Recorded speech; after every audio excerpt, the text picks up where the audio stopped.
And what's the difference between a clean keto and a dirty keto? I love that you had that question. I'm fascinated to hear about that. Yeah, so dirty keto is basically a carnivore diet. Okay. It's all animal fat. And that is these people, and it's generally the bodybuilders and those kinds of things that are trying to do this. And it's just not healthy for you. A clean ketogenic diet is a diet that really truly calculates and really pays attention to the medium chain fats and to the protein and carbohydrate count against the fat. Okay. So a clean ketogenic diet is a much healthier approach. Dirty is basically just, and they don't calculate, and most of the time they're really not in ketosis.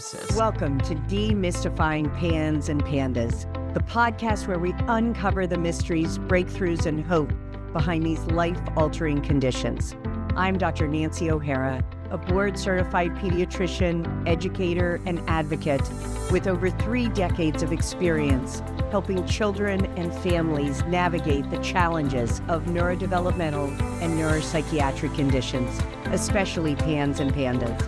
These disorders can feel overwhelming, but here we'll break down the science, explore transformative treatments, and share stories of resilience and recovery. If you've ever wondered what's possible for your child or how to find answers, this is the place to start. Let's dive in. Hi, everybody. It's Dr. Nancy O'Hara, and welcome back to Demystifying PANS Pandas. And I can't tell you how excited I am to welcome Dr. Julie Buckley to the podcast. I have known Julie for decades, and she is an amazing clinician, an amazing mom, and really an expert on many things that I've asked her to talk about today. She's a graduate of the University of Miami School of Medicine, Jackson Memorial Hospital, University of Miami Pediatric Residency Program. She developed an abiding interest in autism spectrum disorders when her daughter regressed into autism at age 4. And she developed a special interest in breast cancer when she developed it herself in 2009. And those illnesses led her to functional medicine, to root cause medicine. She was one of the first pediatricians in 2016 to successfully complete the full certification process. So she uses an integrative functional medicine approach to both diseases and everything else that she does, and has had tremendous success. And as a result of these successes, her approach has been implemented into her very unique and diverse practice in Ponte Vedra Beach, Florida, where she cares for children of all ages, because we don't like adults, but you know. And she's also authored several books. Back in 2009, Healing Our Autistic Children. In 2014, Breast Cancer Start Here. And in 2016, this one I didn't even know about, Youth Sports Start Here. But she's an international speaker on autism and related disorders. She's mentored many physicians. She's developed patented antioxidant formulas, and also employs many individuals with autism at her online Healthy You store. She also founded Healthy You Now Foundation, which is a 501c3 nonprofit dedicated to creating healthy living, educational, vocational, therapeutic, residential facilities for individuals and their families that are impacted by autism. That facility will be located on a 20-acre campus in St. Augustine, integrating with the local community. So there are so many wonderful things. But she's also a scuba diver, a wonderful cook, a crocheter, and loves to sail and to read. And Julie, I could probably spend the whole hour we have together just singing your praises and all of that. But I so appreciate you being here. It's wonderful to be here. And one of the things that I got asked about to talk about on this podcast, and of course I thought of you, was the ketogenic diet. And I know you and Martha Herbert together wrote a wonderful article, a case study, but I didn't realize it was 13 years ago. It was in a long time ago. 2013. So you have been doing this long before that. So talk about it. Talk about the role of it. Talk about how you use it. Talk about all of it. So I developed the interest in the ketogenic diet when my daughter developed seizures as she went through puberty. And that was the beginning. And it took me and then I developed breast cancer and I had to hold off on trying to get my daughter's ketogenic diet started. One of the things that is deeply intriguing to me is that if you choose to do a ketogenic diet dairy-free, you are obliged to use the healthy fats, the plant fats, the coconut oil, the nut fats, and those are much, much, much more ketogenic than animal fat is. And if you choose to do it dairy free, you don't have to use as high a ratio and do as much fat as if you use dairy and you use animal fat. So Interesting. it is easier to continue to nourish your children with all the phytonutrients that they need if you do it dairy free. And that is the basis on which I started my daughter on a ketogenic diet. And what's interesting is with a ketogenic diet, what you have is the ratio of fat to the ratio of protein plus carbohydrate. And neurologists are accustomed to you using a 4-to-1 ratio. And when you have to when you do it with animal fats and with dairy. And interestingly, my daughter has never had to be on a ratio higher than 1.5 to 1. Wow. So because we do it dairy free. Yeah, Yeah. so it allows her to she's so proud because she calculates almost everything by herself now. She's 27, almost 28 years old. So she calculates everything almost on her own, and I just double check once in a while. But she loves when the organic nectarines come in season and she'll eat 3 or 4 nectarines with her meal. And, she's ecstatic. She's ecstatic. And she eats, a lot of tomatoes and cucumbers with her meals. And she gets to do a lot of that because we do it dairy free. That's amazing. And, in your article, in your child, you were gluten-free, casein-free, as many of our children with autism should be. And in my opinion, the world should be. But, that's another side, especially in this country. But I think it's fascinating that ratio is so different Yeah. when your ketogenic diet then comes in and continues to be dairy-free. Yeah. It just allows for real diversity of consumption of vegetables and fruits. Yeah. And it is, my daughter will say to me, it's not worth consuming rice because I only get a tablespoon. It's just not worth it. But, to get hundreds of grams of tomatoes or cucumbers and that kind of stuff, she's ecstatic. Right. And because most people that think about, like you said, the neurologists that do the ketogenic diet are doing, bacon and animal fat and dairy, and it's all protein and oils. And there's barely vegetables and certainly not fruits in that. Yeah. And you're saying the way you do it with her and with other patients, I'm sure, Yes. is much more amenable. Yeah. Now, do you measure ketones? In her or in children that you're starting out with, or I just smell her. I just smell her. I get up close to her and smell her. I mean, and you can smell the ketosis. It smells like a hangover, or it smells like a diabetic who's not well managed. So I just get in her face and smell her, and I know she's in ketosis. okay. Now I know a lot of people who have talked about a ketogenic diet, the typical ways, talk about the rise that can happen in cholesterol levels. Yeah. Can you talk about that? Yeah, so that does not happen when you're using these medium chain fats and the healthy fats. We studied that case report that Martha and I did together, and there was no rise in cholesterol.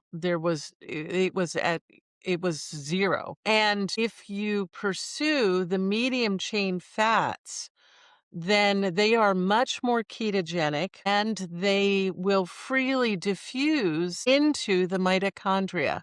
They do not need a transport system. So you don't need CoQ10, you don't need carnitine, you don't need all of those, iron and all of the transport molecules to get those healthy fats into the cell. So they just go straight into the cell and they are used and create ATP very, very quickly. So there's absolutely no rise in cholesterol when you're using all medium chain fats. Wow. And she gets a little bit of long chain fatty acids. She's very proud that she doesn't want to give up meat, but she eats chicken, she eats some beef, she'll eat some steak once in a while. She doesn't choose pork very often and she doesn't choose fish very often. She will eat shrimp and she loves that. So she'll calculate meals that have those things in them. Huh. And we've learned to go out to restaurants and she just takes her butter and it's a plant-based butter, and she takes this stuff that she calls liquid crack. It's a chocolate cashew whipped cream that I invented for her, and she loves it. And it's made with cashews and it's made with a lot of coconut oil, and it's like a chocolate mousse. Wow. And And what chocolate source? Are you using dark chocolate? Are you using Yeah, carob or? Okay. sometimes we use carob and sometimes we use just dark cocoa. Yeah. Wow.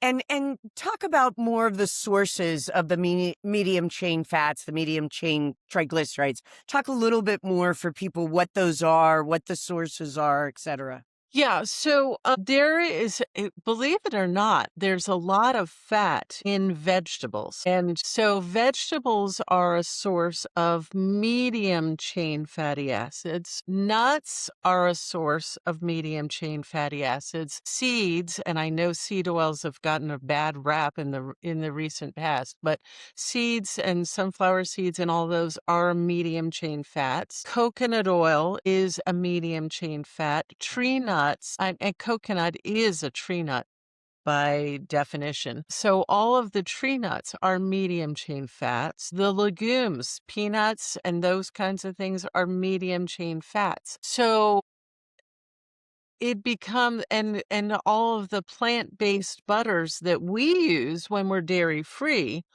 are medium chain fats. So it's really easy to do this diet dairy free. It Wow. really is. And it's been so beneficial to her. Her brain works better. She's doesn't seize nearly. She developed seizures when she went through puberty. And I will own the fact that it is because I didn't nourish her nearly as well as I Hmm. needed to. So it's very difficult to prove prevention. But if you pursue that, I always tell people I want them to strive for a Whole 30 diet and to do it 365 days a year. And when I say strive, it's because when kids are in elementary school, you're going to have to send them with some kind of a sandwich to school when you pack the lunch. And so they're going to get a little bit of bread. When our kids go out in public and they're eating something, they're going to get a processed French fry. But it is worth striving to do. And S- So is it the medium chain fats that you felt at that time? I mean, all of us as moms are shoulda, coulda, woulda, and there's nothing you shoulda, coulda, woulda done I mean, you did it better than anybody. Is it the medium chain fats that you're saying that you think preventively would have made a difference? Okay. Yes, because again, those medium chain fatty acids do not require a transport mechanism Right. to get inside the mitochondria and do their work of producing the energy that runs our cells, the gasoline that runs our cells that we call ATP. So it's and a lot of times we have dysfunction in our kids with autism along the mitochondrial transport chain, and they just have defects. So if you have a medium chain fat that will freely go in and will produce ATP very easily, I think it's important to understand that there are more mitochondria. We always think of mitochondria as being muscular, and Yeah. we think, there's mitochondria in our muscles. And in fact, there are more mitochondria in each brain cell Yeah. and each eye cell than there are in any of the other cell types in our bodies. Yeah. And so anything that you do for mitochondria, you're doing for the brain and you're doing for your eyes. Right. Well, that's kind of critical. Yep. That's really important. So I have the medium chain fats are critically important. And like I said, they're so much more ketogenic because they produce that ATP lickety Yeah. split that you don't have to do that really high ratio of fat to protein plus carbs. Right. And just thinking about our kids with autism, certainly 85% of them have mitochondrial dysfunction, but also in our kids with PANDAS, Yeah. they have mitochondrial dysfunction. I mean, the mitochondria are just so sensitive to any triggers, infectious, metabolic, toxic, whatever Yeah. it is. But so much of the time when we think about things like carnitine, CoQ10, for our kids that are already agitated or anxious or ticky, or OC, those things only increase that. Yeah. So if we could really focus on the diet piece, whether Yeah. it's fully ketogenic or not, but just these medium chain fats, that's going to feed that mitochondria and help that underlying dysfunction or sensitivity in all those kids, right? Yeah. And what's intriguing to me, and I really don't have an explanation for it, is that I have found if we give kids MCT oil or coconut oil, or we get a couple tablespoons in a day, they always are more willing to diversify their diet within a couple of weeks. Interesting. I don't have an explanation for it. I don't have a scientific reason for it, but it is something that I have observed over the years. Wow. I wonder if it's changing their palate or if it's just allowing their mitochondria to wake up a little bit and be interesting. So, not just coconut oil and the legumes and the nuts and the seeds and everything, you're using MCT oil itself also? Yeah. Okay. Sometimes I use MCT oil, but it's some kids will resist drinking it. My daughter prefers to have her plant-based butter, and she will eat that all day long, and then she will eat her chocolate cashew whipped cream all day long. And so she chooses those two sources of her medium chain fatty acids. Okay. And I know I've been asked the question about ghee, so I'm going to ask you. On a dairy free ketogenic diet, would you use ghee? Does it depend on the child?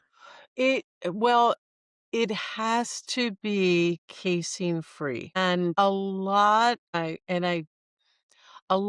the ghee that is prepared at home or the Indian ghees that you can buy are truly not casein free. Yeah.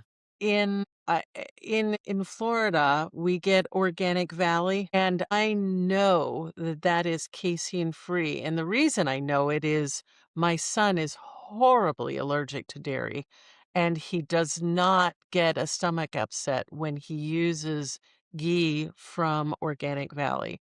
Okay. So that's the only one I really trust. Interesting. And how about the plant-based butter? Are you making that or are you buying that? We buy it. Okay. We buy an organic. It's either Smart Balance or Earth Yeah. Balance. Okay. Okay. And what's the difference between a clean keto and a dirty keto? I love that you had that question. I'm fascinated to hear about that. Yeah, so dirty keto is basically a carnivore diet.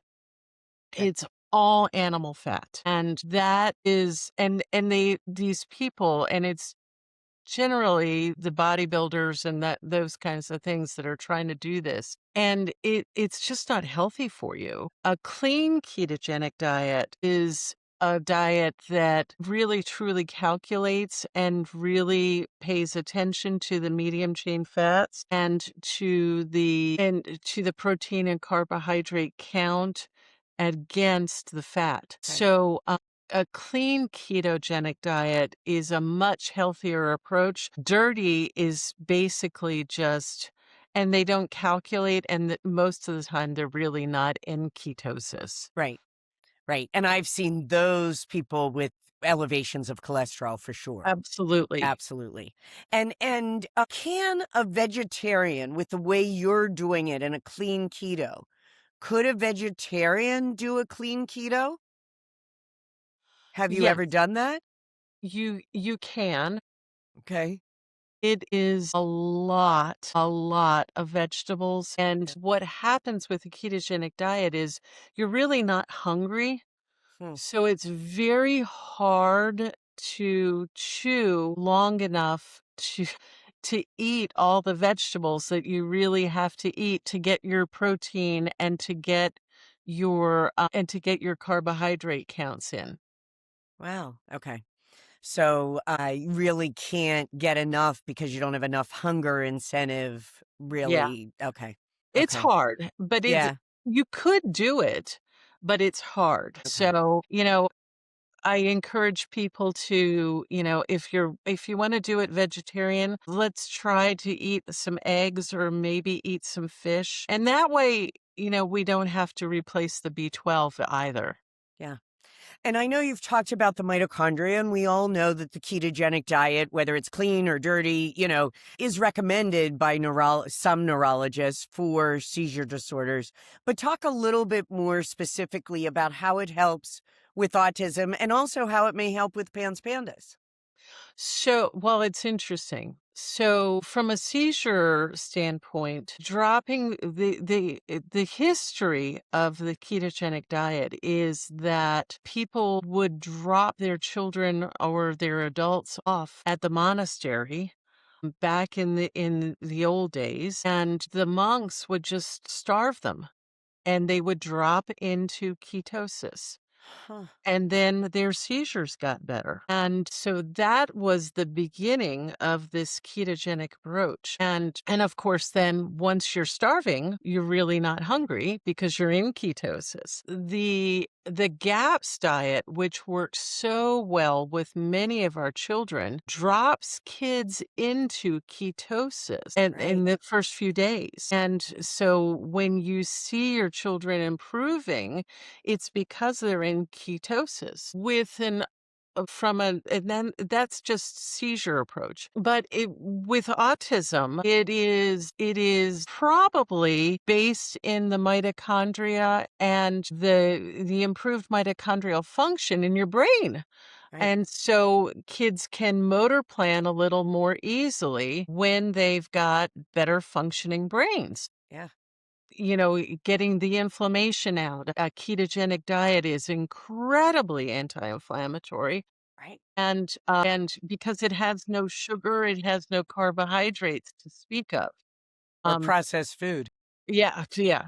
So, so it is really an excellent, excellent approach for autism. And then from a PANDAS standpoint, it was interesting. I probed into the research a little bit, and there's a summary paper that was published last year that referenced several articles.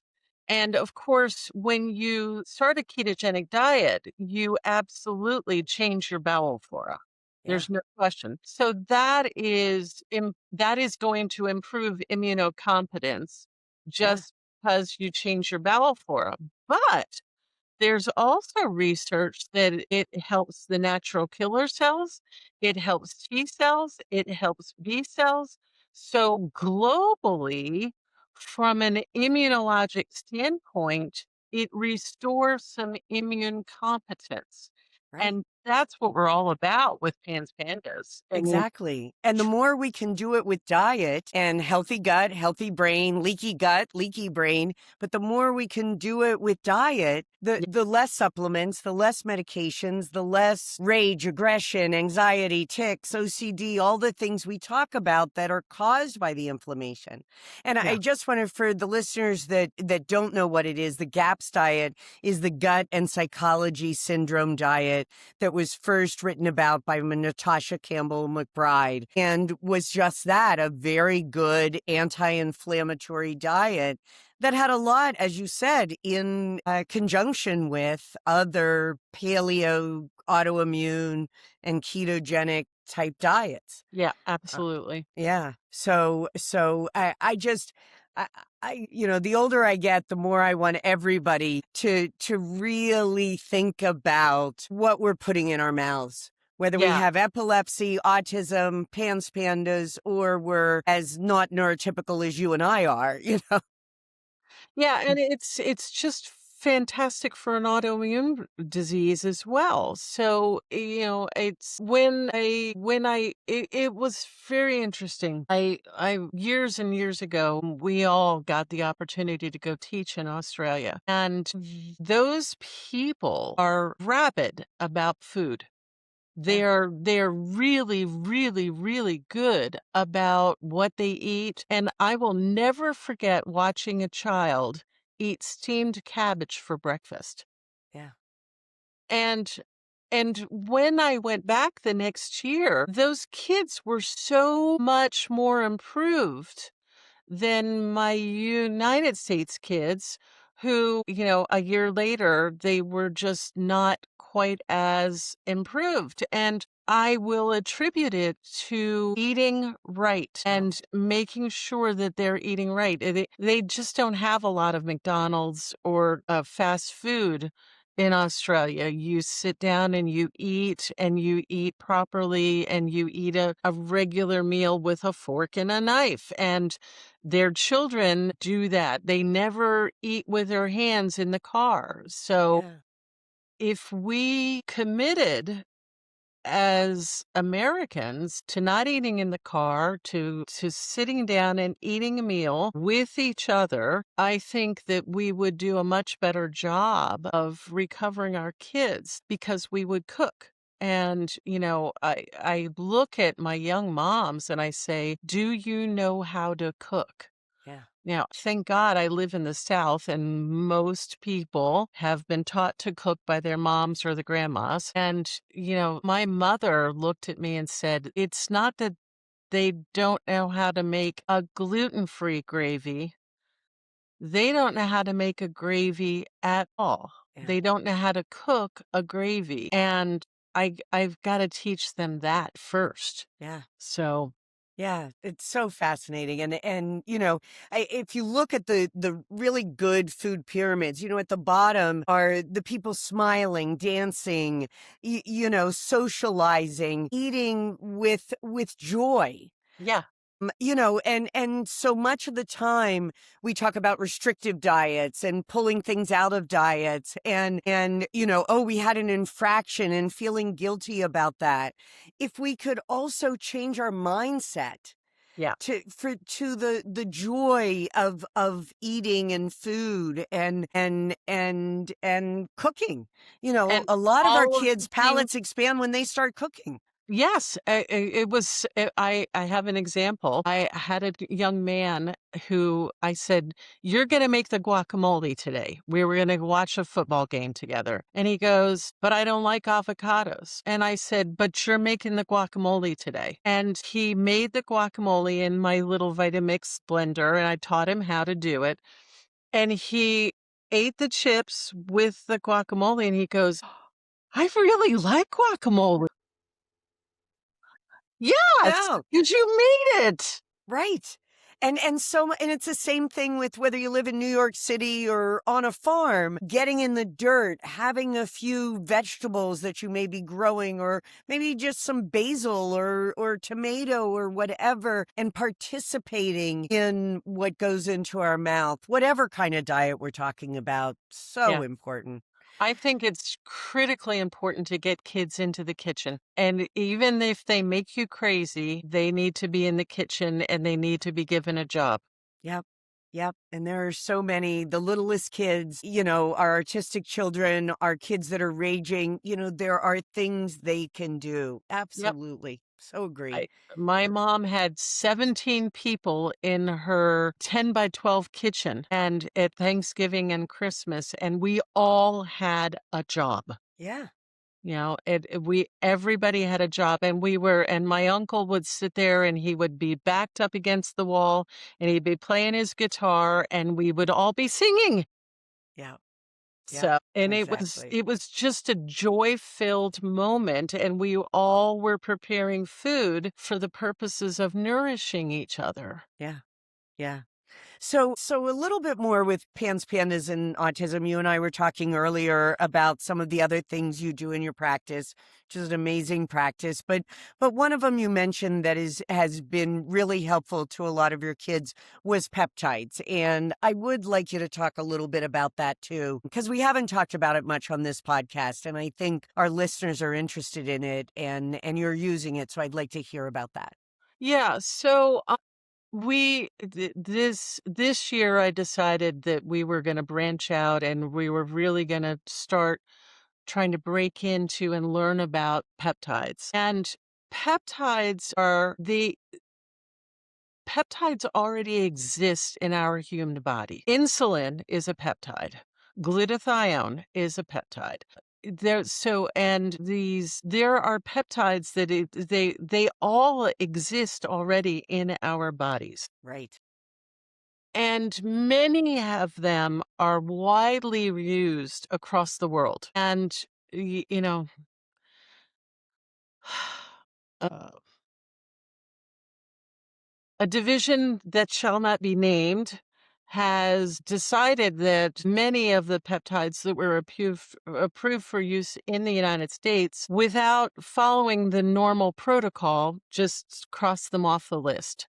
And so peptides have become a kind of a gray area, but they are widely used across the world. They are widely used in the United States, and they are very, very, very helpful. So there are a couple that we all talk about, and those are BPC 157 and KPV, which we use in combination in our office.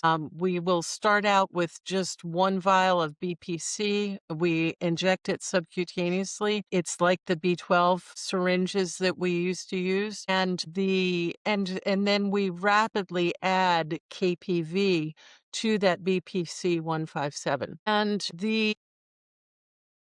those two peptides are very gut and brain friendly. So Right. they are very anti-inflammatory for the gut and the brain. And it's interesting because we are trying to keep good data with what we do. And our nurse in our office is keeping excellent data and really working to keep track of what people are seeing.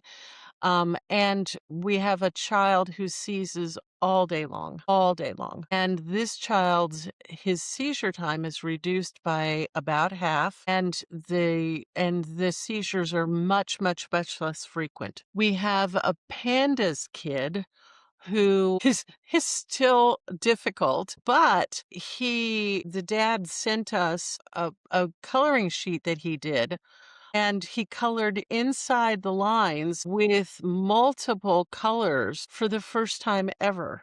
Yeah. I mean, normally he would just scribble with one color over the coloring page. So we're seeing really nice improvements in general. And then the gut improves, and we've seen stool colors change for the darker. which must mean that the liver is functioning better, the gallbladder is functioning better, releasing more bile salt so that the stool can turn a darker color. And again, that is the gut inflammation piece. And then if the kids do really well with that, then there is also when we have autoimmunity, like PANS, PANDAS, and that kind of stuff, alpha thymosin 1, which is a separate injection. And so you have to be willing to do 2 of these Mm, injections almost every day. yeah. If we can't do that, then we don't get the as good of an effect, but we can still get benefit if we do it every other day. So we have seen this alpha thymosin 1 be what we call immunocorrective. Hmm. And so it's not an upregulation or a downregulation of the immune system. It's immunocorrective. And that means that the immune system is functioning better and it's being less autoimmune and more appropriately behaved. So we see this and it works really, really well for all autoimmunity. Yeah. And I think, I was just lecturing on immunotherapy and doing more of a deep dive into the peptides. And we're always looking, whether it be precision IV platelets, Hellman therapy that we both used, rather than the IVIG, the plasmapheresis, the rituximab, which have their own issues and, these days are very hard to get. These peptides are a very good way, as you're saying, to recalculate, re-equilibrate, get the immune system to function better. So I'm thrilled you're seeing the positive results with those too. Yeah. And I've got to ask you because I've always been just so in awe and respect all of you're doing and have done with the Healthy You now. And do you want to talk about that foundation or healthy living or Sure. anything else that you're planning or doing? Yeah. Because I think people are always looking for that sort of stuff, and also if they could help, donate, whatever. Yeah, so and we would appreciate that. COVID doubled our costs, so it has made it very challenging to grow our campus. But we already have 20 acres. We already have plans. We already have permits. We just need money to be able to build this. And our plan is to have on one side of our campus 5 buildings that will house 40 people permanently, and we will use a few of those beds for respite. So if a parent wants to go on a vacation, they can bring their child and they know their child will be safe. The campus is going to be entirely gluten and dairy free. We're going to grow our vegetables as much as possible. So we have plans for a big garden and all organic and just having kids grow from farm to table. And so we have that plan for 40 people. And then what we have is a plan for a multi-thousand square foot wellness center that can be a home for homeschooling programs, can be a home for all therapies and all interventions that our kids need. I remember my son having to do his homework on his lap in the lobbies of wherever my daughter was getting her therapy. And so we've built into this campus a relax area for siblings, a relax area for parents, but a working station for kids who have homework and who need to be able to do that. And then we have safe places littered all around the campus for kids who get into meltdowns, Mm. and we have a little pool that is designed to be a therapy pool. I really want to do pottery and have kids be able to throw on a wheel. I really want to be able to do art, to do music. I planned for a recording studio that is in the wellness center. We've planned for a big theater and for hey babe, we've planned for a big theater so that the kids can do drama and improvisation, which, life is improv. Yeah. And so when they do improvisation and they do improvisation games, they learn how to live life. Hmm. And with drama, you can have a director instruct you on what flirtatious behavior looks like, and let's do this, Hmm.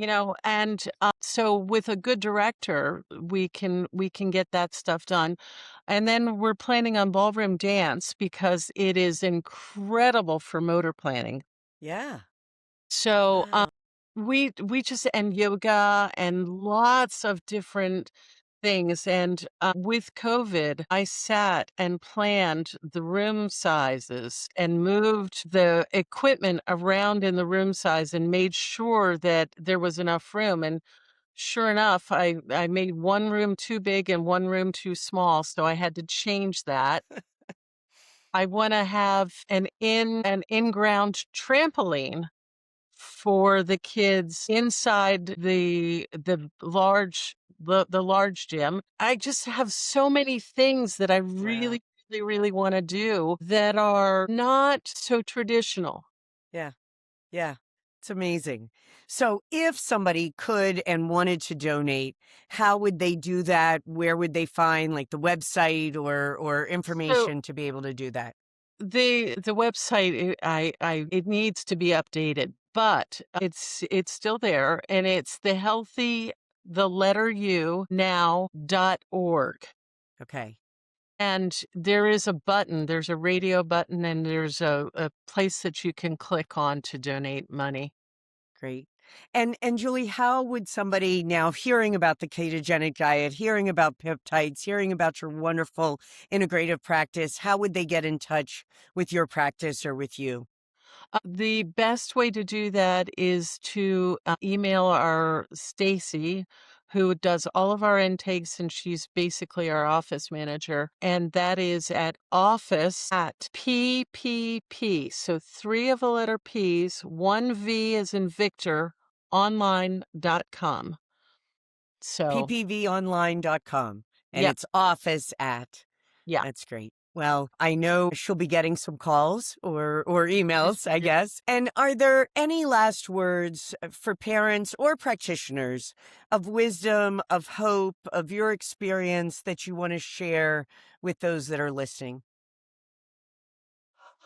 Most of my wisdom comes from my daughter. She has always been able to say things in really, really, really good ways. And one of the things that she said to me when she was about 17 was, Mom, you will never, never overestimate the amount of anxiety I have trying to live with my autism in your world.